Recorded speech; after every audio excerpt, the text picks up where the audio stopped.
तो गाइस आज की इस वीडियो में हम सरवाइव करने वाले हैं एक ऐसे आइलैंड पर जहां पर दूर दूर तक पानी ही पानी है और हमें सरवाइव करने हैं पूरे 100 डेज, वो भी एक हार्डकोर वर्ल्ड में जहां पर एक छोटी सी गलती भी मेरी जान ले सकती है। तो इन 100 डेज में मुझे 3 इंपॉर्टेंट चीज़ें करनी है। सबसे पहले तो मुझे अपने लिए एक प्यारा सा घर बनाना है, दूसरा मुझे अपने लिए फुल नेदरराइट का आर्मर बनाना है और आखिर में मुझे एंडर ड्रैगन को भी ख़त्म करना है। तो क्या मैं सरवाइव कर पाऊंगा इस आइलैंड पर, जानने के लिए आपको भी मेरे साथ चलना होगा मेरी इस जर्नी में। तो चलिए शुरू करते हैं अपनी इस जर्नी को। तो गाइस डे 1 को मैं स्पॉन हुआ एक ऐसे आइलैंड पर जहां पर एक पेड़ के अलावा चारों तरफ पानी ही पानी था। तो सबसे पहले तो मैंने अपने लिए वुड कलेक्ट करना स्टार्ट कर दिया और फिर मैंने अपने लिए कुछ बेसिक टूल्स बनाए। क्योंकि मेरे आइलैंड पर एक ही ट्री था इसलिए मैंने लीव्स को तोड़ना स्टार्ट कर दिया, जिससे मुझे कुछ सैपलिंग्स मिली और फिर मैंने उन सैपलिंग्स को भी प्लांट कर दिया। सैपलिंग्स को प्लांट करने के बाद मैंने ग्रास को हटाना स्टार्ट कर दिया, जिससे मुझे कुछ सीड्स मिले और फिर मैंने उन सीड्स को भी प्लांट कर दिया। क्योंकि मेरे पास फूड की बहुत ज़्यादा कमी थी इसलिए मैं ओशन में गया और वहाँ पर जाके मैंने काफ़ी ज़्यादा फिशेस को मारा और काफ़ी ज़्यादा फूड कलेक्ट किया।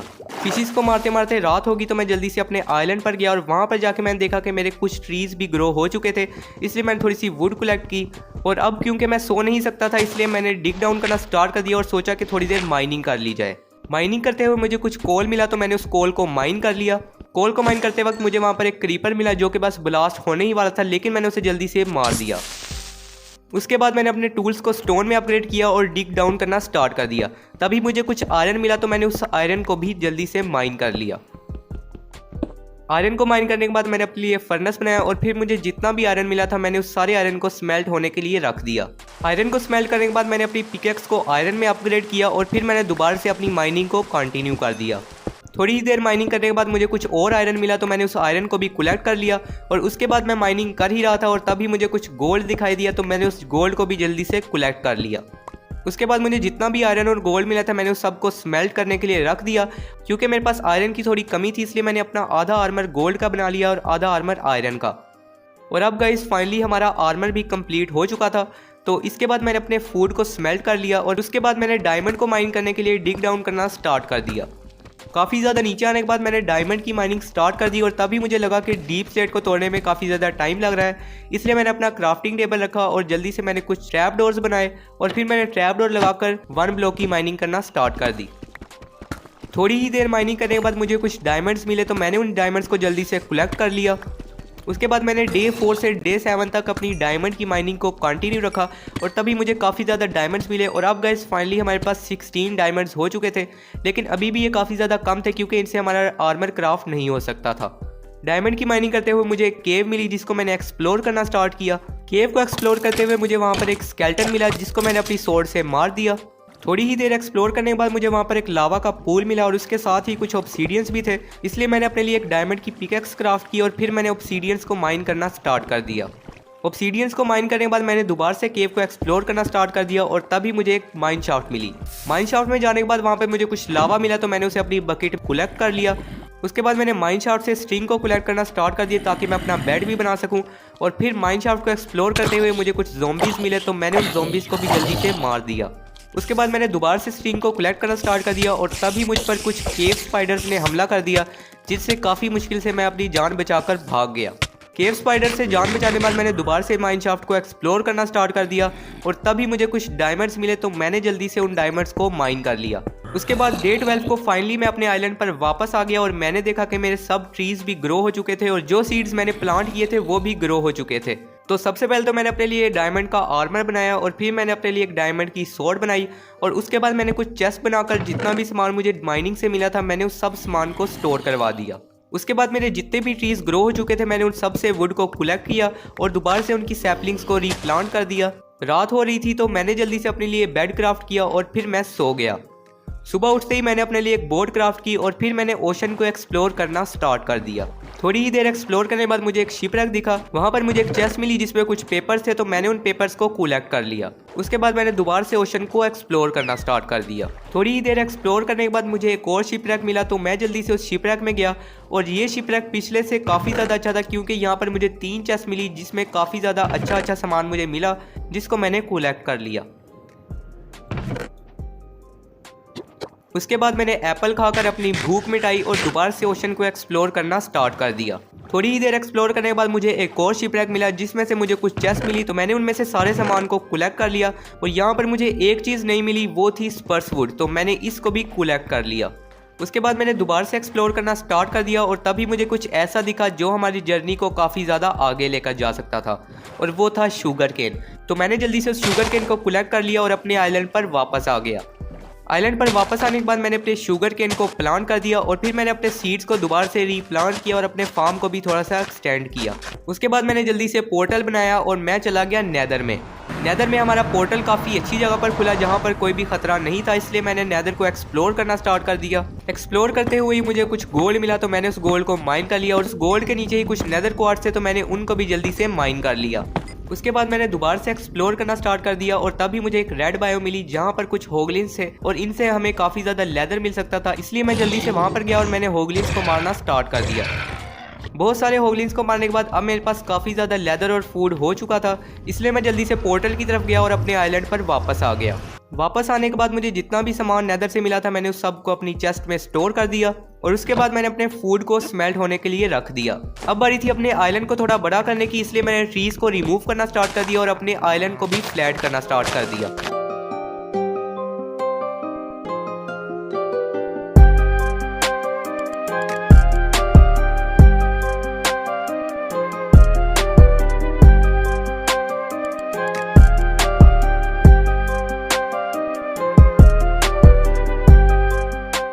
आइलैंड को एक्सटेंड करते करते रात हो गई, तो मैं जल्दी से जाकर सो गया। नेक्स्ट डे को मैंने अपने फार्म पर काम किया और जो फार्म मैंने टेम्परेरी ही बनाया था मैंने उसे रिमूव कर दिया और उसके बाद मैंने कुछ फेंस लगाकर अपने नए फार्म की जगह बनाई। उसके बाद मैंने काफ़ी देर तक अपने फार्म पर काम किया और मेरे पास जितने भी सीड्स थे मैंने उन्हें भी प्लांट कर दिया और फिर मेरे पास जितनी भी सैपलिंग्स थी मैंने उन्हें भी प्लांट कर दिया। उसके बाद मैंने कुछ आयरन की पिकैक्स बनाई और फिर मैंने स्टोन की माइनिंग को स्टार्ट कर दिया। काफ़ी देर तक स्टोन की माइनिंग करने के बाद अब मेरे पास काफ़ी ज़्यादा स्टोन कलेक्ट हो चुका था, तो अब बारी थी अपने लिए एक्सपी फार्म बनाने की।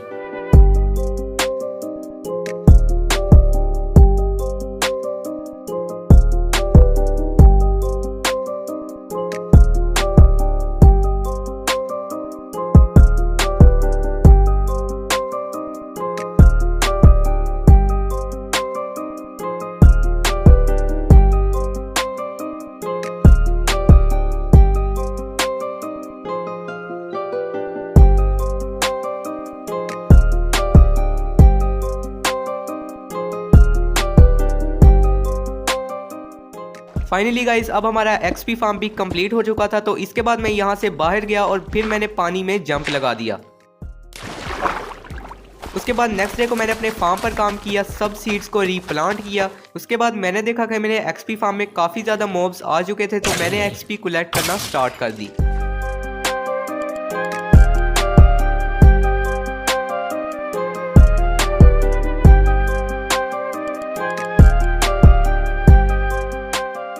काफ़ी दिनों तक एक्सपी कलेक्ट करने के बाद अब बारी थी अपने लिए एक इंचेंटमेंट टेबल बनाने की, इसलिए मैंने कुछ डायमंड्स माइन किए। उसके बाद मैं नेदर में गया और वहां पर जाके मैंने कुछ लावा बकेट्स कलेक्ट की और उसके बाद मैं अपने आइलैंड पर वापस आ गया। वापस आने के बाद मैंने जितनी भी लावा बकेट्स कलेक्ट की थी मैंने उन्हें पानी में डालकर ऑब्सीडियन बनाया और फिर मैंने ऑब्सीडियंस को माइन करना स्टार्ट कर दिया।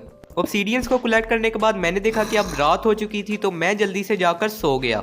नेक्स्ट डे होते ही मैंने जितना भी शुगर केन अभी तक प्लांट किया था मैंने उस सब को कलेक्ट किया। उसके बाद मेरे पास जितना भी लेदर था मैंने उससे बुक्स क्राफ्ट की और फिर मैंने अपने लिए इंचेंटमेंट टेबल बनाया। इंचेंटमेंट टेबल बनाने के बाद मैंने उसे एक अच्छी सी जगह पर प्लेस किया और अब बारी थी इसके साइड पर बुक शेल्फ्स लगाने की। तो मेरे पास जितने भी बुक शेल्फ्स क्राफ्ट हुए मैंने इसके साइड पर लगा दिए। बुक शेल्फ्स को कंप्लीट करने के लिए मेरे पास पेपर की और लेदर की काफ़ी ज़्यादा कमी थी, इसलिए मैंने अपने शुगर केन को दोबारा से प्लांट कर दिया। उसके बाद मैं नेदर में गया और वहाँ पर जाके मैंने दोबारा से होगलिन्स को मारना स्टार्ट कर दिया। काफ़ी देर तक होगलिन्स को मारने के बाद अब मेरे पास लेदर कलेक्ट हो चुका था, तो मैं जल्दी से वापस गया और वापस जाके मैंने अपने शुगर केन को कलेक्ट किया। उसके बाद मैंने बुक शेल्फ्स बनाकर अपने इंचेंटमेंट टेबल को कंप्लीट किया और अब बारी थी अपने आर्मर को इंचेंट करने की, इसलिए मैंने अपने आर्मर को रिमूव किया और फिर मैंने अपने आर्मर को इंचेंट करना स्टार्ट किया।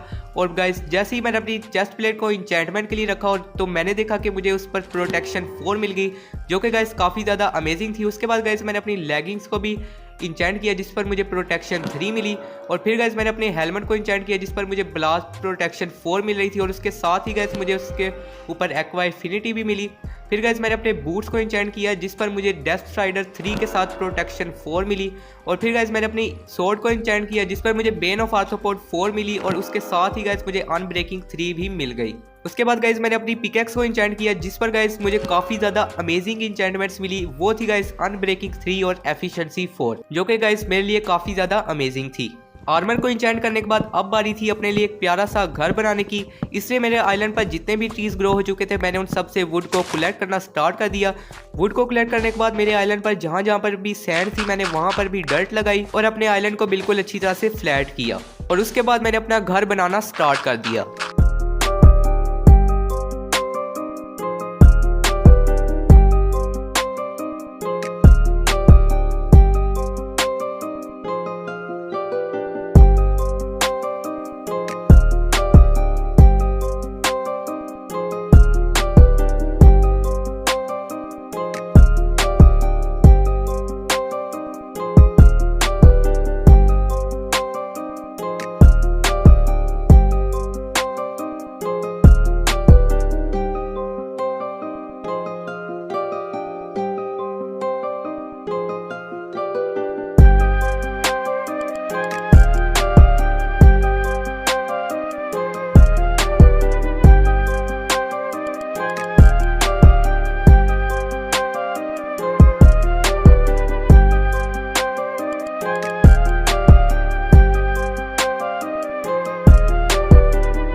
फाइनली गाइस डे 45 को हमारा ये ब्यूटीफुल सा हाउस तैयार हो चुका था और गाइस देखने में भी ये काफ़ी ज़्यादा अच्छा लग रहा था। और अब गाइस बारी थी अपने आर्मर को नेदरराइट में कन्वर्ट करने की। इसलिए मैं जल्दी से नेदर में गया और नेदर में जाके मैंने नेदरराइट की माइनिंग स्टार्ट कर दी। काफ़ी देर तक माइनिंग करने के बाद भी गाइस मुझे कोई एंशिएंट डेब्रिस नहीं मिला, लेकिन गाइस मैंने फिर भी अपनी माइनिंग को कंटिन्यू रखा और तभी मुझे मिला मेरा पहला एंशिएंट डेब्रिस जिसको गाइस देखकर मैं काफ़ी ज़्यादा खुश हुआ। और फिर गाइस मैंने इसके साइड वाले ब्लॉक्स को भी हटाकर देखा लेकिन ये बिल्कुल अकेला था, तो मैंने इसे जल्दी से माइन किया और अब गाइस फाइनली हमारे पास हमारा पहला एंशिएंट डेब्रिस आ चुका था। काफ़ी दिनों तक मैंने अपनी एंशिएंट डेब्रिस की माइनिंग को कंटिन्यू रखा और अब गाइस फाइनली डे 61 को माइनिंग करते हुए मुझे 2 एंशिएंट डेब्रिस और मिले जिनको गाइस मैंने कलेक्ट किया। और अब गाइस फाइनली मेरे पास 16 एंशिएंट डेब्रिस हो चुके थे जिनसे गाइस मैं अपने आर्मर को नेदरराइट में कन्वर्ट कर सकता था। इसलिए मैं जल्दी से अपने पोर्टल की तरफ आया और अपने आइलैंड पर वापस चला गया। आइलैंड पर वापस जाने के बाद मैंने देखा कि रात हो रही है तो मैं जाकर सो गया। नेक्स्ट डे होते ही गाइस मैंने अपनी नेदरराइट इंगट्स क्राफ्ट की और अब बारी थी अपने आर्मर को नेदरराइट में अपग्रेड करने की। इसलिए मैं अपने स्मिथिंग टेबल पर गया और वहां पर जाके मैंने अपने आर्मर को रिमूव किया और फिर मैंने अपने आर्मर को अपग्रेड करना स्टार्ट कर दिया।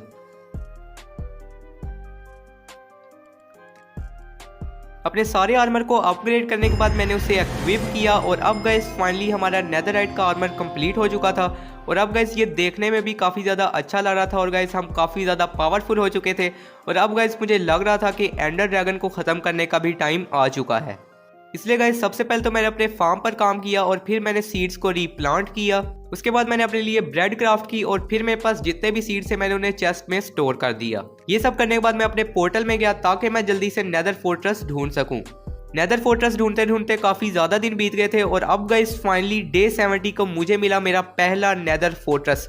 और गाइस ये देखने में भी काफ़ी ज़्यादा बड़ा लग रहा था, इसलिए मैं जल्दी से नेदर फोर्ट्रेस में चला गया। फोर्ट्रेस में जाने के बाद मैंने उसे एक्सप्लोर करना स्टार्ट कर दिया और तभी गाइस मुझे वहाँ पर कुछ नेदर वार्ड्स मिले, तो मैंने उन्हें जल्दी से कलेक्ट कर लिया और फिर मैंने सोल सैंड को भी कलेक्ट कर लिया ताकि मैं इसे ओवरवर्ल्ड में भी ग्रो कर सकूं। उसके बाद मैंने दोबारा से फोर्ट्रेस को एक्सप्लोर करना स्टार्ट कर दिया और तभी मुझे वहाँ पर कुछ वीदर स्केल्टन्स मिले और वहाँ पर एक ब्लेज भी था। वीदर स्केल्टन्स ने मुझ पर काफ़ी ज़्यादा अटैक किया लेकिन फाइनली मैंने उन्हें भी मार दिया। उसके बाद मैं ब्लेज के पास गया और उसे भी जाकर मैंने मार दिया। ब्लेज को मारने के बाद मुझे एक चेस्ट मिली जिसमें मुझे एक सैडल मिली, उसे मैंने कलेक्ट कर लिया। उसके अलावा गाइस उसमें कुछ भी खास सामान नहीं था, इसलिए मैंने उधर ही छोड़ दिया और मैंने दोबारा से फोर्ट्रेस को एक्सप्लोर करना स्टार्ट कर दिया। थोड़ा ही आगे जाने के बाद मुझे कुछ और ब्लेज मिले, तो मैंने उनको भी मारकर ब्लेज रोड कलेक्ट कर ली।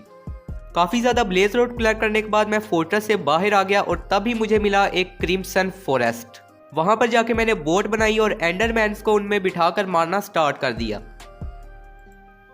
एक एंडरमैन को मारने के लिए मैंने बोट रखी, लेकिन वो बोट में बैठ ही नहीं रहा था, इसलिए मैंने उसकी आंखों में देखा और फिर उसने मुझ पर अटैक किया। लेकिन मैंने उसे जैसे ही स्वॉर्ड मारी तो वो बोट में बैठ गया, जिसके बाद मैंने उसे भी मार दिया। अब गाइस फाइनली मेरे पास एंडर पर्ल और ब्लेज रोड दोनों ही थी, इसलिए मैं जल्दी से अपने पोर्टल की तरफ वापस आ गया। वापस आने के बाद मेरी जितनी भी वीट ग्रो हो चुकी थी मैंने उस सबको कलेक्ट किया और फिर मैंने उसके सीड्स को दोबारा से रीप्लांट कर दिया। उसके बाद मैंने अपने लिए ब्रेड क्राफ्ट की ताकि मुझे फूड की कोई भी कमी ना हो। उसके बाद मैं क्राफ्टिंग टेबल पर गया और वहाँ पर जाकर मैंने काफ़ी ज़्यादा ब्लेज पाउडर बनाया। ब्लेज पाउडर बनाने के बाद मैंने अपनी एंडर पर्ल को भी क्राफ्टिंग टेबल पर रखकर काफ़ी ज़्यादा आई ऑफ एंडर बना ली। आई ऑफ एंडर क्राफ्ट करने के बाद मैंने उसे थ्रो किया और मैंने देखा कि वो मेरे पोर्टल के पीछे की तरफ ही इशारा कर रही थी और अच्छा था कि ये टूटी भी नहीं, क्योंकि गाइस मेरे पास पहले ही आई ऑफ एंडर काफ़ी ज़्यादा कम थी। इसलिए मैंने अपनी बोट को रखा और जल्दी से मैं चला गया स्ट्रॉन्ग होल्ड को ढूंढने के लिए। काफ़ी दिनों तक स्ट्रॉन्ग होल्ड को ढूंढने के बाद अब गाइस फाइनली मुझे स्ट्रॉन्ग होल्ड की लोकेशन भी मिल चुकी थी, इसलिए मैंने जल्दी से डिग डाउन करना स्टार्ट किया और अब गाइस फाइनली मैं स्ट्रॉन्ग होल्ड में पहुंच चुका था, इसलिए मैंने जल्दी से पोर्टल रूम को फाइंड करना स्टार्ट कर दिया। पोर्टल रूम को फाइंड करते हुए ही मुझे वहाँ पर एक चेस्ट मिली, जिसमें से मुझे कुछ खास सामान तो नहीं मिला, लेकिन मैंने जैसे ही उसके आगे वाले डोर को ओपन किया तो वहाँ पर काफ़ी ज़्यादा ज़ॉम्बीज़ थे जिनको मैंने मार दिया। ऐसा तो गाइस मेरे साथ पहली दफ़ा हुआ था कि इतने दिनों तक ढूंढने के बाद भी मुझे पोर्टल रूम नहीं मिल रहा था और अब तो गाइस मुझे ऐसा लग रहा था कि शायद इस स्ट्रॉन्ग होल्ड में पोर्टल रूम है ही नहीं। लेकिन गाइस फिर भी मैंने अपनी तलाश जारी रखी और तभी गाइस इतने दिनों तक ढूंढने के बाद फाइनली मुझे पोर्टल रूम मिल चुका था, इसलिए मैंने जल्दी से सिल्वर फिश के स्पॉनर को तोड़ा और उन्हें मार दिया। उसके बाद गाइस मैंने सब सिल्वर फिश को मारने के बाद जल्दी से पोर्टल पर गया और वहाँ पर गाइस जाके मैंने देखा कि पहले से ही वहाँ पर 3 आई ऑफ एंडर लगी हुई थी, इसलिए मैंने अपनी आई ऑफ एंडर को निकाला और जल्दी से एक एक फ्रेम के अंदर आई ऑफ एंडर को लगाना स्टार्ट कर दिया। लास्ट वाली आई ऑफ एंडर को लगाने के बाद अब गाइस फाइनली हमारा पोर्टल स्टार्ट हो चुका था और अब गाइस फाइनली बारी थी एंडर ड्रैगन को जाकर ख़त्म करने की, इसलिए मैंने अपनी सोर्ड को अपने हाथ में लिया और जल्दी से पोर्टल में चला गया। एंड में जाने के बाद मैंने ऊपर की तरफ डिग करना स्टार्ट कर दिया। ऊपर आके मैंने देखा एंडर ड्रैगन को जो अपने पर फैलाए हुए उड़ा था और अब मेरे ख्याल से इसकी मौत आ चुकी थी, तो यहीं से शुरू होती है मेरी और एंडर ड्रैगन की फाइट।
फाइनली गाइस डे 99 को हमने मार लिया था एंडर ड्रैगन को और गाइस इसे मारना काफ़ी ज़्यादा मुश्किल था। इतना भी मुश्किल नहीं था लेकिन काफ़ी ज़्यादा आसान भी नहीं था। और अब गाइस फाइनली एंडर ड्रैगन को भी हमने ख़त्म कर लिया था और हमने अपना तीसरा गोल भी अचीव कर लिया था। इसके बाद मैंने एक्सपी को कलेक्ट करना स्टार्ट कर दिया और देखते ही देखते गाइस मेरे लेवल 70 के भी पार हो गए। एक्सपी कलेक्ट करने के बाद मैं पोर्टल में गया और अपने वर्ल्ड में वापस आने के बाद मैंने देखा कि गाइस डे 100 का सूरज निकल रहा था और इसी तरह गाइस मैंने सरवाइव कर लिए थे पूरे 100 डेज इस आइलैंड पर, वो भी हार्डकोर में। वही आइलैंड जो कुछ दिनों पहले काफी ज्यादा सुनसान था, लेकिन अब वो कुछ ऐसा दिख रहा था। तो गाइस उम्मीद है कि आपको ये वीडियो अच्छी लगी होगी। अगर आपको ये वीडियो अच्छी लगी है तो जल्दी से लाइक का बटन दबा दें, और अगर आप चैनल पर न्यू है तो चैनल को सब्सक्राइब कर लें, क्योंकि गाइस इसी तरह की अमेजिंग वीडियोस मैं आपके लिए लाता रहता हूँ। और गाइस अगर आप चाहते हैं कि इसी आइलैंड पर मैं 200 डेज सर्वाइव करूँ तो कमेंट्स में ज़रूर बताइएगा। तो गाइस मिलते हैं इसी तरह की एक और अमेजिंग वीडियो में, तब तक के लिए गुड बाय। Yeah.